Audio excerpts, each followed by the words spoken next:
마지막 시간입니다. 45분만 참으시면 집에 갈 수 있습니다. 이제 15번. 이게 방향 때문인가.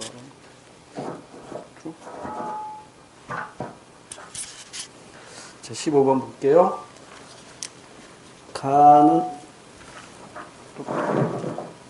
가는 A에서 CJ 관계, 나와 같은 결과를 발생하는 원인으로 옳은 것. AJ 가격이 상승하면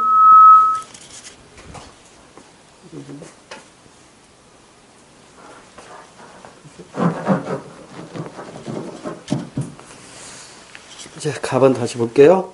AJ 가격이 상승하면 BJ 수요가 증가한다. 같은 방향이네요. 같은 방향, 대체제. 그 다음, A제 가격이 하락하면 B제의 수요는 증가한대요. 반대 방향이네. 보완제. 그럼 쉽게 A제가 커피라면 B제는 홍차고 C제는 설탕이에요. 대체제와 보완제의 관계입니다. 자, 나의 결과를 보니까 B제의 판매 수입은 증가하였고, 그러면 A제의 가격이 올랐을 때 B제 수요가 증가하니까 A제 가격이 오른 경우네요. 그 다음에 C제 판매 수익이 감소했다. 똑같잖아. A제 가격이 오르니까 커피 가격이 오르니까 홍차를 많이 먹어. 그러니까 홍차의 수입이 증가했고, 커피를 안 마시니까 설탕의 수입, 판매 수입은 감소하는 거잖아요. 맞죠? 그럼 결론은 뭐냐면 A제 가격이 상승했기 때문에 나와 같은 결과가 나타나는 겁니다. 그러면 A제 가격이 상승하는 경우는 A제의 수요가 증가하거나 A제의 공급이 감소하거나 요거겠죠. 그러면 A제 가격이 하락했다. 땡. 상승했다. 이렇게 바꿔야 돼요. A제의 생산기술이 혁신되었다. 그러면 A제의 공급이 증가하죠. 그럼 가격은 하락합니다. A제의 선호도도 상승. 선호도 상승하면 A제의 수요가 증가하죠. 가격 오르죠.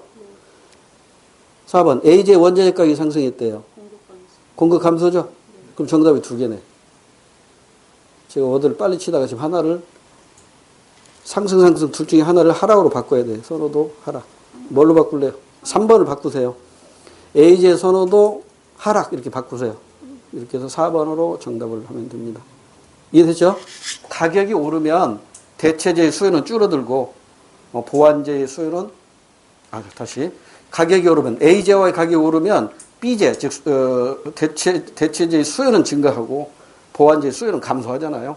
그러니까 여기서는 지금 B제의 판매 수입이 증가하고 C제의 판매 수입이 감소했으니까 A제 가격이 올라간 경우라고. 그럼 A제 가격이 오르려면 수요가 증가하거나 공급이 감소하는 경우인데 정답이 지금 두 개 나오니까 3번을 상승을 하락으로 바꾸라고요. 그래서 정답을 하나로 만들어야 됩니다. 오타가 나왔어요. 16번. 다음 대화에 대한 설명으로 가장 적절한 것. 현재의 경제 상황을 해결하기 위한 대책은 무엇입니까? 기억. 정부의 재정 지출을 축소해야 됩니다. 긴축 재정이네요. 긴축 재정. 통화량을 주는 정책입니다. 긴축 금융 정책이네. 그러니까 기억은 정부가 담당하는 재정 정책이고 니은은 통화량을 줄이는 거니까 이건 중앙은행이 하는 거예요. 중앙은행이 하는 통화 정책이에요. 근데 둘 다 긴축이죠. 그러면 지금의 경제 상황은 과열이 되었다는 얘기죠. 과열이 돼가지고 물가가 막 오르고 이렇게 된다는 얘기지. 그럼 1번에 와서 기억은 총수요 감소, 니은은 총수요 증가 요인이다. 아니죠. 총수요가 어떻게 되지? 총수요는 C, I, G, X잖아요. 그런데 지금 정부의 재정 지출을 늘렸으니까 총수요 증가하는 거죠. 그 다음에 통화량을 늘리는 거. 통화량을 늘리면 얘든지 뭐든지 이게 다 늘어날 수 있다고. 통화량 늘어나니까 소비도 늘어나고 투자도 늘어나잖아요. 그럼 당연히 총수요도 증가하는 거라고. 따라서 기역이나 니은 모두 총수요 증가 요인입니다. 그 다음에 2번. 기역은 확장재정 정책수단이다. 땡. 긴축입니다. 긴축재정 정책수단이고요. 그 다음에 3번. 니은의 수단으로, 니은이 뭐예요? 통화량을 줄이는 정책. 국공채 매입을 들 수 있다. 국공채를 매입하는 순간 중앙은행으로 국공채가 들어오면서 시중으로 현금이 흘러나가요. 그럼 시중의 통화량이 증가한다고 거꾸로 돼 있죠. 국공채를 매각해야죠. 국공채를 팔아. 매각해야 국공채가 증권시장으로 나가는 대신에 중앙은행으로 현금이 들어가잖아요. 이게 긴축이죠. 그 다음에 4번. 기역리은 모두 고용 감소를 초래할 수 있다. 맞죠? 긴축이니까 시중에 돈이 없어. 그러니까 일자리도 없겠지. 실업률 늘어나겠죠. 4번이 정답이고요. 여기도 조심해야 할 게, 이 문제는 지금 언급이 없지만 기역하고 니은의 담당 기관이 다릅니다. 기역은 정부가 재정 지출을 축소하는 것이니까 재정 정책이에요. 정부가 하는 거고요. 니은은 통화량을 줄이는 것이니까 이건 통화량은 금융 정책이란 말이에요. 이 금융 정책은 정부가 하는 게 아니에요. 중앙은행이 하는 겁니다. 중앙은행. 그러니까 국공채 매입은 정부가 해요, 중앙은행이 해요. 중앙은행이 하는 거라고. 국공채 매입하거나 매각하는 거 이거 중앙은행이 하는 것이지 정부가 하는 게 아니라고요. 그 다음에 17번. 이 17번은 우리 수능 모의고사에서 나온 건데 이게 우리 그 옛날 공무원 시험에서는요 이렇게 안 나오고 이게 또 예전에 공무원 임용 시험에서 나왔던 건데 수요 곡선이고요. 옛날에 그림을 이렇게 그려놨어.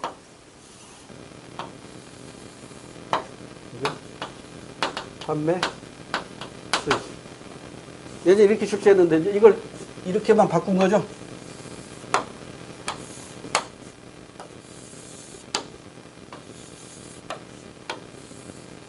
이렇게 바꾼 거잖아.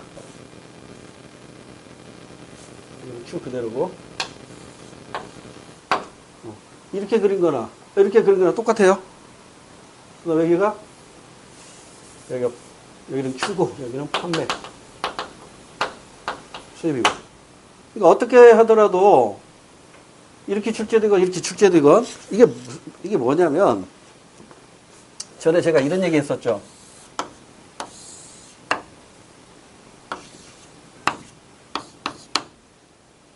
가격이 P1일 때 Q1이고 가격이 P2일 때 Q2로 A점에서 B점으로 갔어요. A점에서 B점으로 갔을 때 탄력도를 어떻게 계산하죠? 원래 가격 이렇게 했으니까 원래 가격 P1분의 P2 마이너스 P1 즉 가격 변동분 분의 원래 수요량 Q1에서 Q2 마이너스 Q1 좀 복잡한데 이게 별거 아니에요.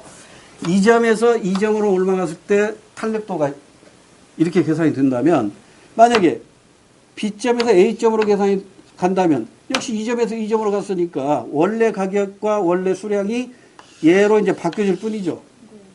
그러면 이 선을 움직이는 것은 똑같으니까 이 기울기도 똑같죠. 기울기도 똑같으면 A점에서 B점으로 갔을 때하고 B점으로에서 A점으로 갔을 때의 탄력도는 같아야 돼요, 달라야 돼요? 같아야 된다고. 같아야 되는데 여러분 직접 해봐. 전혀 다르게 나와요. 그래서 이게 이제 선탄력성의 개념이고 이제 A와 B가 한 점에서 수렴한다고 보자고. 수렴. 서로 가까이 가가지고 딱 만나. 그러면 이 만나는 점에서 탄력도를 계산할 수 있어요. 이거 경제학자들이 만들어놨는데 우리 이거 설명하려면 시간 너무 많이 걸려. 그러니까 우리는 만에 하나 이 시험 문제가 나온다면 이게 지금 공무원 임용 시험에 오래전에 나왔던 거고 이번에 모의고사 수능 모의고사에서 이런 식으로 그림을 바꿔서 낸 건데 이 문제 자체가 점 탄력성을 아느냐를 묻는 문제예요. 그러니까 2점에서 2점으로 움직일 때와 2점에서 2점으로 움직일 때의 선탄력성이 아니라 A는 B를 향해 가고 B는 A를 향해 갈 때 어느 한 점에서 만나겠죠. 그러면 이렇게 수요 곡선이 있다면 이 점에서 만날 수도 있고 이 점에서 만날 수도 있고 여러 점에서 만날 수 있잖아요. 그 점 탄력성을 구할 수 있는데 여기 한 가운데로 갑시다. 얘 길이하고 얘 길이가 같아요. 그러면 이 점에서의 탄력도를 1로 놓고 출발하는 거예요. 1로. 증명할 수 있는데 증명해봤자 시간 낭비니까. 그러면 위에 있는 영역은 탄력도가 1보다 커요. 아래는 탄력도가 1보다 작아요. 이것만 암기하세요. 됐죠? 수요 곡선이 있어. 수요 곡선이 있어. 한 가운데 있는 점을 탄력도 1로 보자 이거야. 그럼 위는 높은 데 있으니까 1보다 커. 탄력적. 아래는 밑에 있으니까 1보다 작아. 비탄력적이야. 그러면 우리는 탄력도 개념 세 가지만 알면 되네요. 1이냐, 1보다 크냐, 1보다 작냐. 그러면 1보다 클 때는 탄력적이죠. 여러분이 탄력적인 재화를 파는 사장님이라고 생각해봐. 가격을 올려야 많이 팔려요? 내려야 많이 팔려요? 내려야 많이 팔지. 내려야 많이 팔리는 걸 우리는 박앤세일이라고 해요. 1년 내내 박앤세일 해가지고 많이 팔아서 이익을 많이 남기면 돼. 근데 비탄력적일 때는 욕 먹을수록 돈 많이 벌죠. 가격을 올리면 올리는 대로 안 살 수가 없어. 사가야 돼. 그러니까 나는 부자가 되는 거지. 그러니까 탄력적인 재화를 판매하는 사람은 가격을 내려서 파는 게 유리하고 비탄력적인 재화를 만들어 파는 사람은 가격을 올릴수록 유리해요. 그럼 1일 때는 올려도 그만 내려도 그만이야. 변함없어 소득에는. 탄력도가 1일 때는 판매 수입, 소비 지출액이 고정됐다고 그랬잖아요. 그걸 활용한 거야. 그러니까 보세요. 이 점에서는 탄력도가 얼마? 1이야. 1. 그러면 이 영역에서는 탄력도 얼마? 1보다 커. 1보다 커. 이 영역은 1보다 작아. 이것만 알고 있으라고. 만에 하나 이 문제 나온다면 여러분만 맞아요. 이거 옛날 구형 기출문제고요. 공무원 유형시험. 그 다음에 최근에 이게 평가 모의고사에서 이걸 출제를 했다고. 그럼 보세요. 이 구간이니까 탄력적이지. 탄력적이니까 가격을 내려야 판매 수입이 증가하지. 이 구간이니까 가격을 이렇게 내릴 때 판매 수입 증가하지. 똑같은 그림이에요. 똑같은 그림.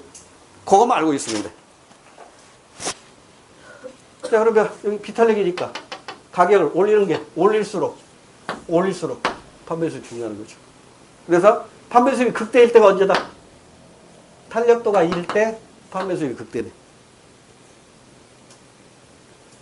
여기까지만 알아도 돼. 이것도 출제 가능성은 한 1%밖에 안 돼요.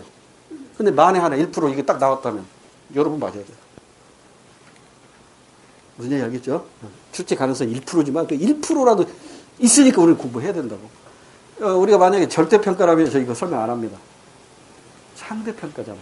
남들 틀리는 걸 우리가 맞아야 됩니다. 그래서 만에 하나 1%지만 출제 가능성 1%지만 이거 나오면 여러분은 무조건 합격이야. 남들 다 틀 테니까. 한 문제 가지고 당락이 결정되잖아요. 자, 그럼 이제 17번 문제 봅시다. 거기가 A하고 B가 나와 있네. A가 뭐야? 탄력적인 구간. B가 비탄력적인 구간이야. 그리고 총 판매 수익 극대인 점, 그 점에서 탄력성은 얼마? 1이야. 1. 이것만 기억하고 있어도 돼요. 자, 기억. A 구간에서는 가격의 변화율이 수요량의 변화율보다 크다. 그럼 분모가 크다는 얘기잖아. 분모가 가격 변화율이고 분자가 수요량 변화율이니까 분모가 크면 1보다 작은 거잖아요. 1보다 작은 건 B 구간이에요. 기억관 땡. 그러면 1번, 4번 지우고. 니은번. B 구간에서는 수요의 가격 탄력성이 1보다 작을 것이다. 정답. 그 다음에 디귿이 정답 끝났네. 니귿이네. 자, 디귿은 왜 틀렸나 봅시다. 수요 곡선을 기울기가 일정하므로 A B 구간의 수요 가격 탄력성도 일정하다. 땡. 그게 아니라니까. 구간에 따라서 탄력도 이렇게 달라요. 넘어갑니다. 18번. 표는 경제 체제 A에서 C에 대한 설명으로 옳은 것. 자, 생산수단의 사적 소유를 허용하는가? 예 하면 자본주의. 아니요 하면 사회주의. 그러니까 A하고 C는 자본주의고 B는 사회주의겠죠. 그 다음, 시장 가격 기구에 의해 경제 문제를 해결하는 거. 이것도 마찬가지야. 예 하면 자본주의, 아니요 하면 사회주의예요. 그러니까 여기까지는 잘 모르겠네? 그럼 이제 세 번째 질문에서 결정되겠죠. 경제 활동에 대한 정부의 개입을 강조하는가? 예 하면 수정자본주의. 아니요 하면 아담 스미스의 자유방임 자본주의예요. 그러니까 자본주의는 3단계 걸치면서 전개된다고 공부했었죠. 1단계가 아담 스미스의 자유방임 자본주의. 2단계가 세계 대공황을 맞이하면서 정부의 간섭을 강화하는 케인즈의 수정자본주의. 근데 이 수정자본주의가 정부가 간섭하다 보니까 정부 실패가 나타나죠. 그래서 정부 개입을 축소하자는 이른바 다시 작은 정부로 가자는 작은 정부로 등장하는데 이걸 다른 말로 신자유주의라고 합니다. 그러니까 3단계 자유방임 자본주의, 수정자본주의, 신자유주의, 즉 작은 정부로. 그러니까 작은 정부에서 큰 정부로 갔다가 다시 작은 정부로 가자는 거죠. 이렇게 사이클을 그린다. 그러면 A가 자유방임 자본주의, B가 사회주의, 그다음에 C가 수정자본주의, 즉 복지국가, 적극국가의 수정자본주의입니다. 옳은 거 찾아야 돼요. A에서는, 즉 자유방임 자본주의에서는 효율성을 강조합니다. 형평성은 사회주의 국가에서 가장 강조하는 게 형평성이죠. 그래서 A를 B로 바꾸면 1번은 맞겠죠. 그 다음에 2번. B에서는, 즉 사회주의에서는 경제 문제가 발생하지 않는다. 아니에요. 어떤 시대나 어떤 사회에서든지 경제의 기본 문제 3가지가 발생합니다. 3가지가 뭐였죠? What? 무엇을 얼마만큼 생산할까? 자원 배분 문제. 2번째, how? 어떻게 생산하지? 생산 방법 문제. 3번째, for whom? 누구를 위해서 생산할까? 누가 소비하도록 할까? 소득 분배 문제. 이 3가지 기본 문제는 시공을 초월해서 존재한단 말이에요. 그래서 이걸 해결하기 위한 방안이 이제 자본주의와 사회주의로 나눠지는데, 자본주의는 아까 얘기한 대로 3단계로 발전하고 사회주의도 전개 과정에서 발전하는데 결국은 무너져요. 사회주의는 마르크스의 인류 역사 발전 5단계설에 의하면 사회주의를 진감다리로 해서 공산주의로 전개된다고 했는데, 공산주의로 가기 전에 사회주의에서 무릎 꿇고 말아요. 그 대표적인 사례가 소련의 붕괴를 들 수가 있는 것이죠. 중국도 옛날에는 중공이라고 그랬죠. 중국의 사회주의도 지금 자본주의와 많이 결합되어 있잖아요. 자, 그래서 이제 2번도 틀렸고, 3번. B보다, 즉 사회주의보다 A, 자유방임 자본주의에서 더 많은 경제적 요인이 제공된다. 맞죠? 보너스 제도를 생각하면 돼요. 일 많이 하면 돈 많이 줄게. 그럼 더 열심히 일하잖아요. 3번 정답. 그 다음에 4번에 C보다, 즉 수정자본주의보다 B, 사회주의에서 기업의 자유로운 이윤추가 보장된다. 땡. B, 사회주의에서는 기업의 자유로운 이윤추가 보장되지 않아요. 19번. 자료에 대한 분석을 옳은 거. 그림은 X제와 Y제만을 생산하는 각국과 을국의 생산 가능 곡선이다. 양국은 비교의 상품에 특화하여 교역하기로 하였으며 양국의 생산 요소의 양은 동일하다. 비교의로 하니까 끝났네. 그림 딱 보는 순간 각국은 어느 상품의 비교의? X제예요, Y제예요? Y제죠? 이 그림 헤매면 안 됩니다. 이 그림하고 유사한 그림이 무역 전, 무역 후 그런 그림이 있다고.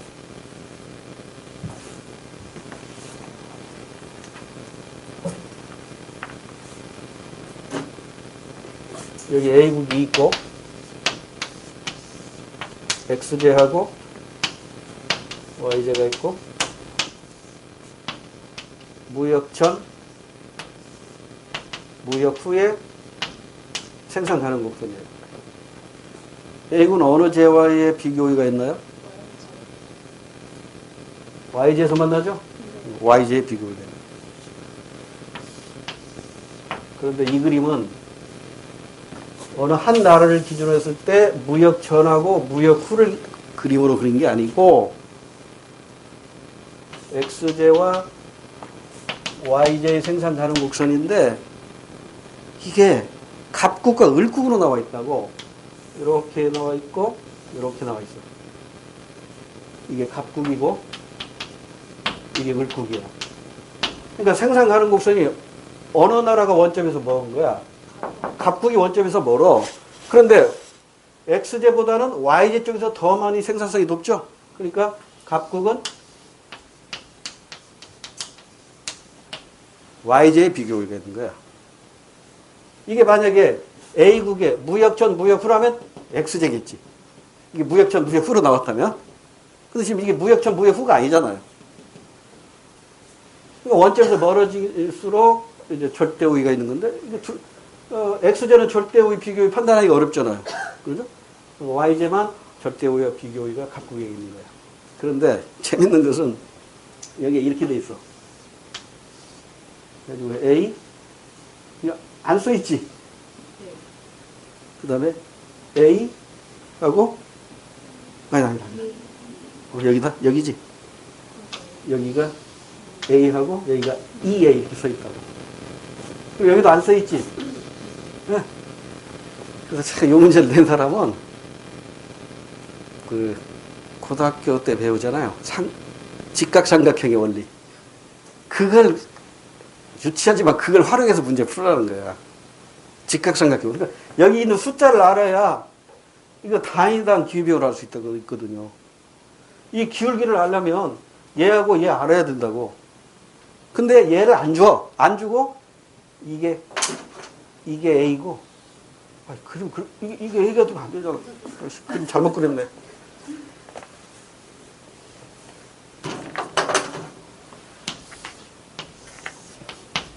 XJ, YJ, 같이 그려놔야 여기 EA, A, 그 다음에 여기서 이렇게 했죠. 지금 여기를 알아야 이 문제를 풀 수가 있다고. 그러면 이제 삼각함수, 삼각함수가 직각삼각형이 원리입니다. 얘 직각삼각형, 얘 직각삼각형이니까 얘하고 비율은 같겠지. 그러잖아요. 그러면 이게 A고, 그러잖아? 이게 A고, 이게 2A니까. 그러면 얘분의 얘는 그럼 어떻게 되는 거야? 봐요? 얘하고 비율이 같아. 이게 A고 이게 2A잖아. 2A라면 얘도 얼마가 되는 거야? 이게 2A. 예. 이걸 줘야 되는데 안 줬단 말이야. 그러니까 스스로 이 직각삼각형 원리 가지고 얘분의 얘 이게 지금 이게 A분의 A란 말이야. 그러면 2A분의 2A가 돼야 된다고. 여기 2A. 그럼 감 잡았나요? 얘는 이제 얼마가 나와야 될까? 요건 어떻게 접근해야 될까? 여기 있다. 이렇게 해서, 이렇게 빼주고, 요 그래프에서 이걸 알아야 되니까, 이 삼각형 중에서, 얘분의 얘하고도 같겠지. 그러잖아요. 얘하고 이것하고 비율도 맞아야 되잖아. 그러면 얘하고 얘의 비율하고 얘하고 얘의 비율도 맞아야 되니까 2대 1인가요? 2대 여기서 봐. 이게 2A. 이걸 1로 보고 그 다음에 여기도 지금 2A 여기 1이잖아요. 그러면 어떻게 접근해야 돼? 이게 가까이 있으면 나도 헷갈리네. 일단 여기 2A는 맞죠? 그러면 요걸 알아야 된다고. 그러면 여기에서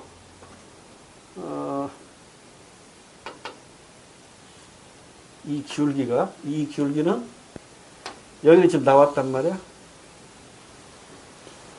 헷갈리냐? 2A. 하여튼, 가만있어 봐. 기억부터, 1번부터 한번 봅시다. 보면서 한번 따져볼게요. X제는 갑국, Y제는 을국의 비교이다. 아니죠? 이게 갑국이고, 이게 을국이니까, 갑국은 Y제잖아. 갑국은 Y제, 을국은 X제. 1번 틀렸고, 각국은 Y제 한 개 생산의 기회비용은 X제 2개이다. 이제 이걸 Y제의 당위당 기회비용을 하려면 이걸 알아야 되잖아요. 얘분의 얘라고. 그러죠? 근데 이건 나왔어. 이건 2A야. 그럼 얘가 얼마가 돼야 될까?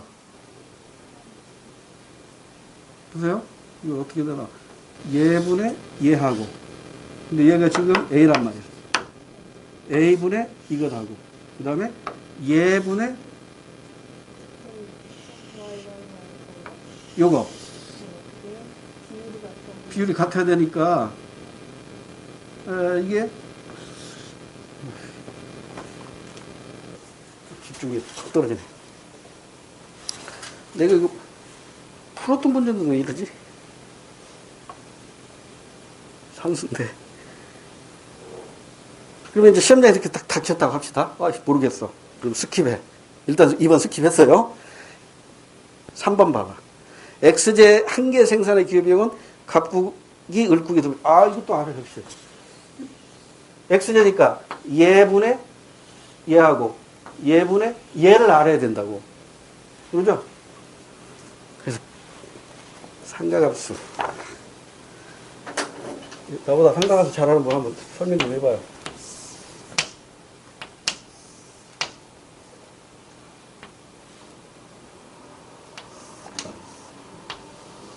A, 2A, 여기 A, 여기 2A, 여기까지 증명됐죠? 여기까지 증명했는데, 그 다음에 이제 여기가 문제라고. 여기가.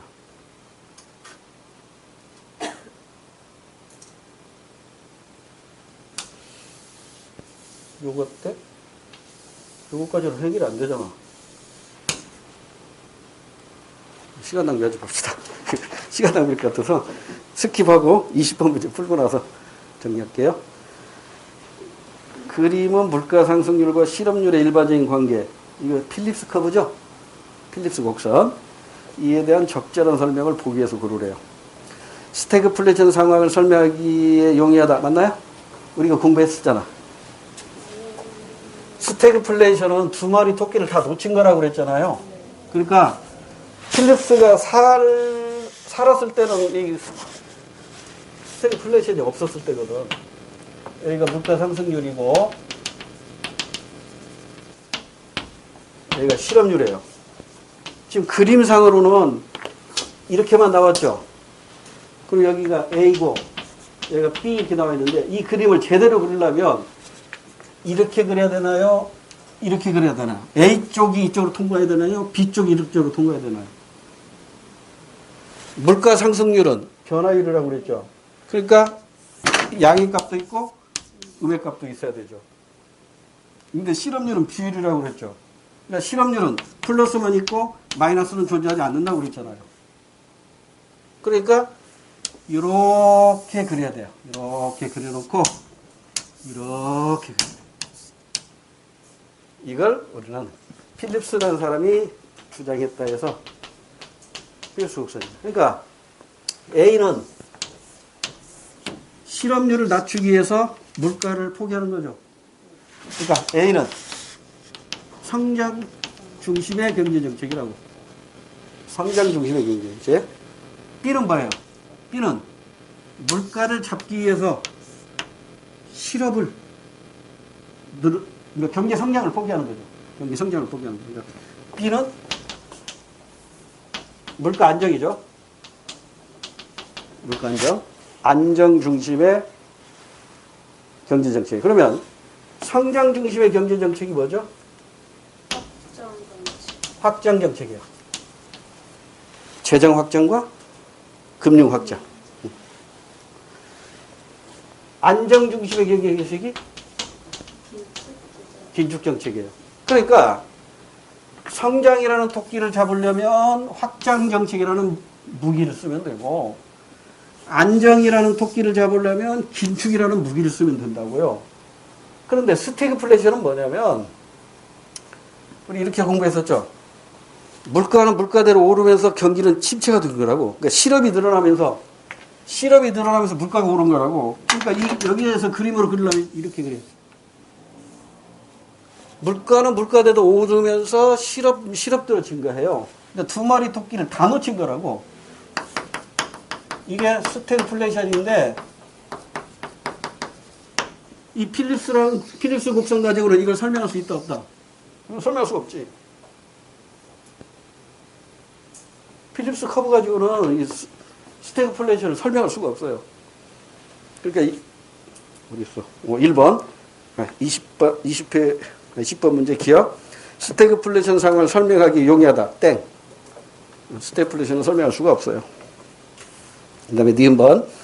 일반적으로 A보다 B에서 경제 성장률이 높다. 경제 성장률이 높은 건 A겠지. 성장 중심이니까. 맞죠? 그 다음에 디귿반.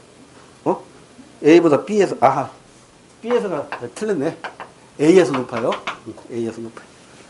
니은번 틀렸어요. 그러면 기억도 틀렸고 니은도 틀렸으면 정답 끝났죠. 디귿 니을이겠지. 자, 공부거리를 확인합니다. 디귿. 정부가 흑자 재정을 실시할 필요성은 흑자 재정이니까 긴축이죠. 세금을 많이 걷는 거잖아요. 그래서 확장 정책은 적자 재정을 가져오죠. 그래서 이제 적자 재정. 긴축 정책은 재정 정책만 놓고 본다면 흑자 재정을 가져오는 거니까 디귿번 밟고요. 니을번. 총수요 변동으로 인한 물가 상승률과 실업률 간의 상충 관계를 설명하기에 적절하죠. 상충. 하나를 잡으면 하나가 도망갈 수밖에 없다고. 성장 토끼 잡으면 물가 도망갑니다. 물가 토끼 잡으면 성장 도망갑니다.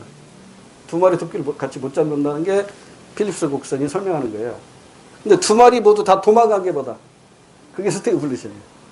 성장이라는 토끼도 도망가고 물가 안정이라는 토끼도 도망가고 다 도망갔어요. 그럼 그 대책은 뭐야? 스태그플레이션의 대책은 정부가 간섭해야 돼, 안 해야 돼요? 안 해야 돼요. 그게 신자유주의잖아. 그 대책이 바로 작은 정부론이에요.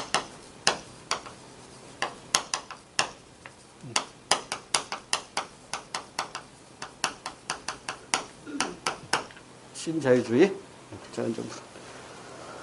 19번 문제는 다음 시간에 제가 다시 집중이 지금 많이 떨어져서 다음 시간에 다시 풀이해드릴게요. 6회로 갈게요. 6회. 1번. 그림은 각국의 연도별 실질 GDP와 명목 GDP. 많이 봤던 것 같으네. 이에 대한 분석으로 옳은 것. 단 물가 수준은 GDP 디플레이터로 측정하고, 기준연도는 2010년. 여기는 지금 2013, 2014, 2015가 나왔는데, 2014년도도 기준연도 2010년하고 똑같은 결과가 나왔네요.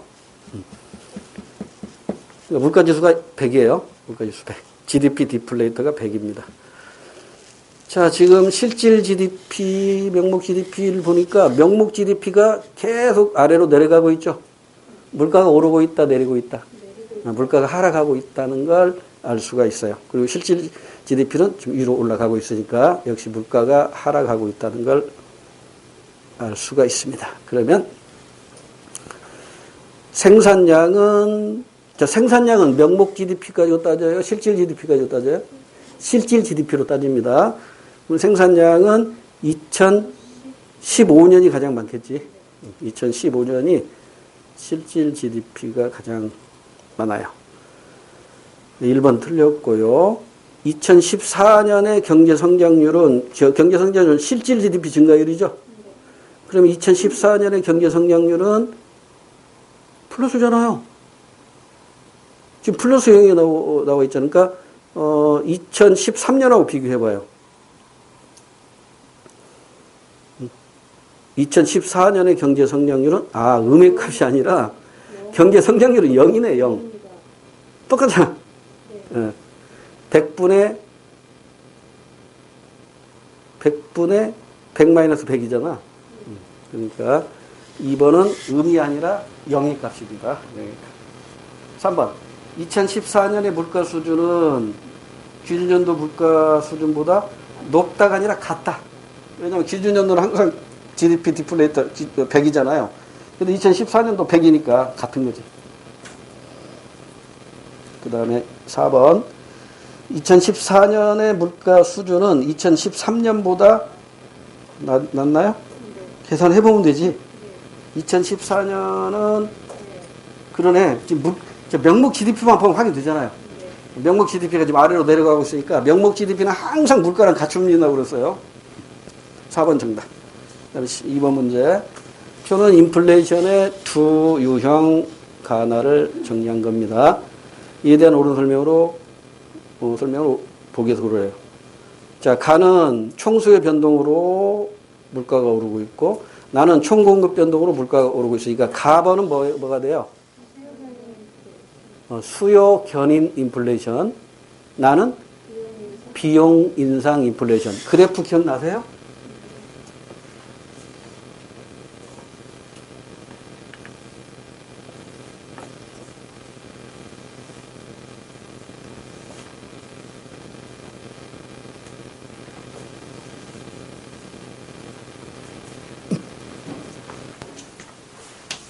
먼저 수요 견인 인플레이션은 총수요하고 총공급이 균형을 이룰 때 여기서 균형이 이루어지는데 이게 수요가 증가한 거죠. 총수요가 증가하다 보니까 여기 물가 수준, 소득 수준 여기 이제 이 다시에서 결정되는데 물가 오르고 소득 수준도 증가하죠. 그러니까 물가 오르고 소득 수준 증가하니까 물가 상승의 압박감이 별로 없다고. 그런데 비교해 보자고요. 자, 이번에는 비용 인상 또는 비용 상승 인플레이션은 총수요와 총공급이 이퀄 균형이 이루어지는 점에서 균형 물가 수준하고 균형 소득 수준이 결정이 되는데 이번에는 총공급이 감소하는 거죠. 총공급이 감소했다고. 그럼 이제 새로운 균형점이어서 여기서 결정되잖아. 그러니까 물가는 오르면서 소득 수준은 줄어들어 버렸다고. 그러니까 물가가 오르면서 소득 수준이 줄었으니까 경기 침체죠. 이 두 개가 합쳐져서 뭘 유발해요? 스태그플레이션을 유발한다. 그러니까 나라마다 지금 심각하게 등장하는 인플레이션은 수요 견인 인플레이션이 아니라 비용 인상 인플레이션이 심각한 거라고. 자, 그러면 우리 그래프로 다시, 우리 문제로 다시 와서. 자, 가가 이제 수요 견인 인플레이션이니까 기역으로 인한 총수요 변동 했으니까 기역에 들어갈 것은 총수요의 증가로 인한 뭐가 들어가야 될까? 총수요니까 이거 총수요 C, I, G, X, GDPM 그러니까 여기에서는 이건 지금 총수요가 증가한 거지? 네. 그럼 총수요가 증가했으니까 얘들이 증가한 거라고. 얘가 증가하거나 얘가 증가하거나 얘가 증가하거나 얘가 증가. 그리고 총 공급은 고정돼 있어요. 그래서 이렇게 이동하는 거라고. 그러면 기억에 들어갈 말은 이 중에 하나겠지. 이 중에 하나일 것이고. 자, 일단 기억으로 갑시다. 가와 달리 나는 실질 GDP 감소를 수반한다. 가와 달리 가는 실질 GDP 증가인데 나는 실질 GDP 감소잖아요. 기억법 맞아요.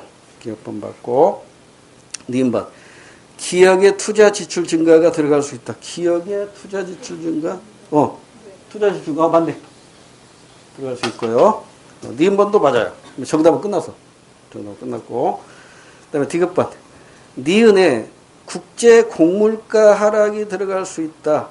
국제 곡물가가 하락하면 수입이 증가하겠죠? 수입이 증가하는 게 GDPM인데 곡물가가 하락했대요. 그럼 수입이 증가하겠지? 싸니까 많이 먹을 거 아니에요? 그럼 이쪽으로 가는 게 아니라 이쪽으로 가야지. 이게 들어갈 수가 없지. 곡물가 하락은 들어갈 수가 없고. 디귿번 틀렸고요.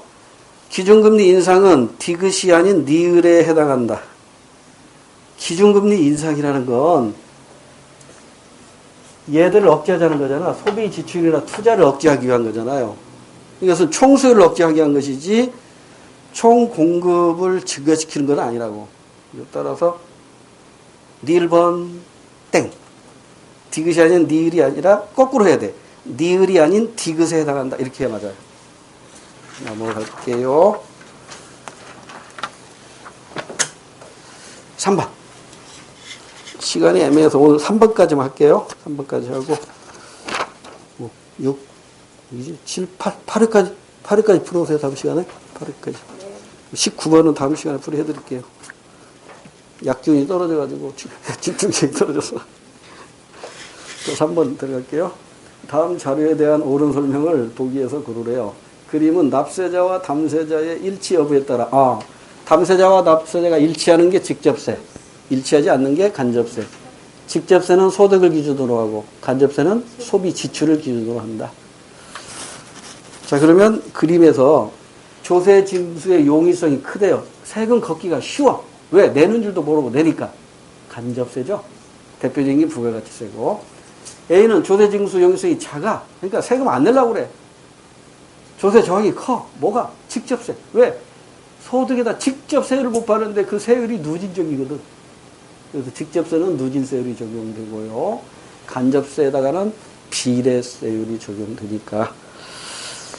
자, 기억번. A는 직접세는 주로 소비지출 땡. 소비지출은 간접세니까 B라고 해야 됩니다.